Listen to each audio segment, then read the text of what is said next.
आदिवासी। तो हम जो भी अनजाने जाने में पहले जो मेरे साथ में गलती हुई, लेकिन हमको अभी के तौर पे हम जो मेरे साथ में गलती हुआ था उस गलती से हम 5 साल की जेल की कारावास में रह चुके थे।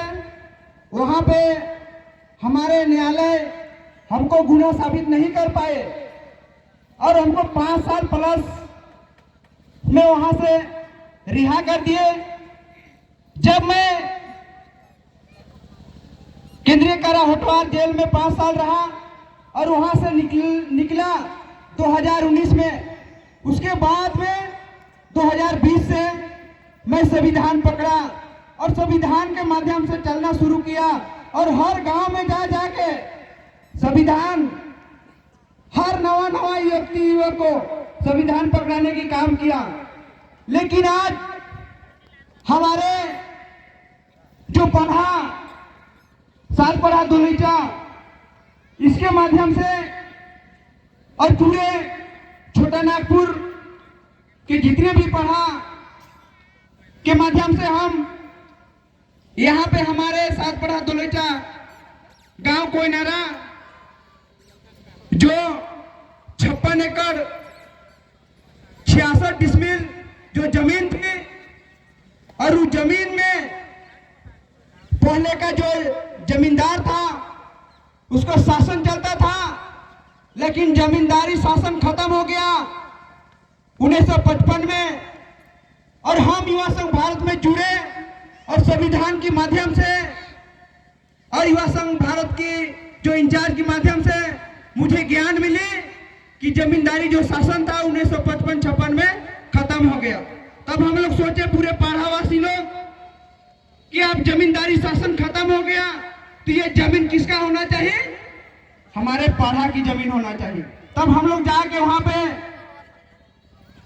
पाढ़ा की जो जमीन थी उस जमीन में जाके हम लोग बैठे और जिस जमीन को दवा कर रहा था जो राजा सहदेव परिवार का था, तो उस राजा को हम लोग बुलाए वहां पे और पूछे कि जमींदारी शासन खत्म हो गया पर भी आज आप यहाँ पे शासन कर रहे हैं। लेकिन राजा ने बोला कि हम शासन नहीं कर रहे हैं, यहाँ के लोग हमको जमीन में जो जोतकोड़ करता था, जो जोतकोड़ करता है, वही लोग हर साल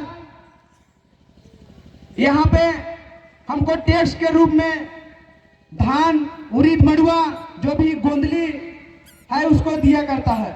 लेकिन हम वहां पर पूछे पूरे गांव को कि क्या आप लोग अपना मन मर्जी से देते हैं, अपना सहमति से देते हैं? लेकिन उस गांव के लोग बोले कि नहीं, राजा के एक यहाँ पे मुहिम है, उसका जो ब्राहिल है उसके माध्यम से सभी कोई खेती उती करता है और वो ब्राहिल जो बोलता है वही यहाँ पे होता है। गांव को उस राजा उस ब्राहिल को इतना पावर दे दिया था कि ब्राहिल उस गांव में जो मन चाहे सो करता था, पूरे गांव का कहना था। तब वहां पे हम लोग बैठे कि ये मामला थोड़ा सा बड़ा है, तो वहां पे राजा को भी बुलाए, राजा को पूछे कि आज भी आप यहाँ पे शासन कर रहे हैं? लेकिन राजा बोला कि हाँ ये लोग मर्जी से देता है, लेकिन भीतरी भीतरी क्या करता था, इब्राहिम को अपने हिसाब से चलाता था। तब वहां पे एक पढ़ा सभा रखा गया और उस पढ़ा सभा में राजा को भी बुलाया गया और राजा को पढ़ा की ओर से क्वेश्चन किया गया। हमारे कुछ पढ़ा राजा लोग थे वहां पे। पढ़ा राजा लोग बोले कि यहाँ के आप राजा हैं तो आप बता दीजिए कि इस गांव के देवी देवता कहाँ है, इस गांव के दौरा देशवाली कहाँ है, ये गांव के पहान पुजार खेत दोइंडार कहाँ है? लेकिन उस राजा का बोला कि ये हम बता नहीं सकते। तो नहीं बता सकते तो ये गांव में आप किससे शासन चला रहे हैं? तो बोला कि मेरे पास कागज है। तो हम लोग बोले कि ठीक है, आपके पास अगर वैसा कोई कागज है उस कागज को आपको लाना होगा। तो बोला कि हाँ एक डेट बनाओ, हम उस डेट में लेके आएंगे। लेकिन हम लोग भी बोले उधर। उसके बाद में बोले कि अगर आप नहीं लेके आते हैं कागज तो फिर से यहाँ प्रधान क्या करेगा, पूरे गांव क्या करेगा, जुताई कोड़ाई करेगा। तो बोला कि हाँ मंजूर है, मंजूर है बोला। तब उसको 30 तारीख को हम लोग बुलाए, लेकिन उस राजा नहीं आया। तब वहां पे पूरे गांव सहमति से और पूरे पाड़ा के लोग पूरा क्या किए, जुताई कोड़ाई किए। जो 56 एकड़ 66 डिसमिल है उसमें। उसके बाद में 3 जून को यहाँ लाखों के जो थाना प्रभारी था संतोष कुमार यादव, क्या एक भोले नाम का जो कोयनारा का एक लड़का है, उसको गोली मारने का भी धमकी दिया। तब वो बोला कि सब कोई आओ, हमको बड़ा बाबू ऐसे ऐसे बोल रहा है, गोली उली मारेंगे बोल रहा है। तब वहां पे हम लोग सब गए। उसके बाद में राजा को भी बुलाया गया कि आप भी आइए, और प्रशासन भी बोला कि राजा आ रहा है, आप लोग सब वहां पे बैठो, हम भी आ रहे हैं। उसके बाद में हम लोग सारे पाड़े वाले लोग वहां पे इकट्ठा हुए। करीब वही 9-10 बजे आसपास का समय था, 3 जून का दिन था। जब उस समय हम लोग वहां पर सब पहुंचे तो हम लोग वेट करने लगे कि जो जमीन का दावा कर रहा है उस राजा कहाँ है। तब बोलने लगे कि अभी तक नहीं आ रहा है। तब बोले उसके ब्राह्मण को कि आप फोन लगाइए। तब वो फोन लगाया।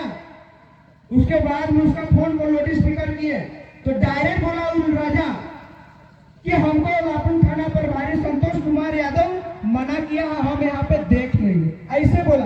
तब वहां के लोग बोला और पूरे पाड़ा लोग बोला कि आप बीच में गलत कर रहे हैं, हम संविधान से चलने वाले लोग के साथ आप छल खपट कर रहे हैं, हम संविधान आचरण से चलने वाले लोग से आप छल खपट कर रहे हैं। तो वहां पे प्रशासन क्या बोला कि ये गोल कुकू लोग सुधरेगा नहीं, ये लोग को अकल नहीं है सला लोग को, और यहाँ पे संविधान से चलने का ये लोग कहा, मतलब संविधान का हर चीज को क्या किया, उल्लंघन किया। और प्रशासन उस दिन जो संतोष कुमार यादव था बेवर्दी में आया था और अपने साथ में 3 लेकर आया था बंदूकधारी, 3 बंदूकधारी लोग आया था। उस समय वहां पे गांव वालों ने बोला कि आप यहाँ पे आके राजा को मना किए और यहाँ पे आप रंगदारी भी कर रहे हैं, आप संविधान भी नहीं मान रहे, और मेरा पढ़ा को और मेरा ग्राम सभा को आप क्या कर रहे हैं, चैलेंज भी कर रहे हैं, और आप मेरा ग्राम सभा को भंग भी कर रहे हैं। तब वहां पे क्या बोला प्रशासन, मेरा जो करना है कर लो। वही से उग्र हो गया, बोला कि चला रे गोली। तब वहां पे उसका एक फौज था जिसका नाम था आलोक जॉन टपनो, लंबे से था उसका एक फौज। वो अंधाधुंध गोली चलाना शुरू किया। पहले तो फायरिंग किया ऊपर में, उसके बाद में दूसरा फायरिंग में जतरू मुंडा को लगा, जिसका गांव पड़ता है जतालिया कुसुम टोली। और तीसरा फायर में कोयनारा गांव की एक महिला है जिसका नाम है बीरा सुनाव, उसका हाथ में गोली लगा। तब वहां से पूरा ग्रामीण वहां पे, पूरे जनता वहां पे, पूरा वहां के बड़ा उग्र हो गए। तब वहां पे लाठी काटा हुआ, तब जाके उसका सिर माथा में लगा, नहीं तो कोई नहीं मारता उसको। इतना हुआ था। तो आज हम लोग इस देश में संविधान की बात कर रहे हैं, संविधान को गांव-गांव में पढ़ाने की बात कर रहे हैं, संविधान को गांव-गांव के नवा युवा कीर्ति के हाथ में थमाने की बात कर रहे हैं। तो आज हमें क्या बोला जा रहा है, नक्सली बोला जा रहा है। तो चलिए यही से अपने वाणी को अंत करता हूँ और लास्ट में सभी को जय जोहार, जय संविधान।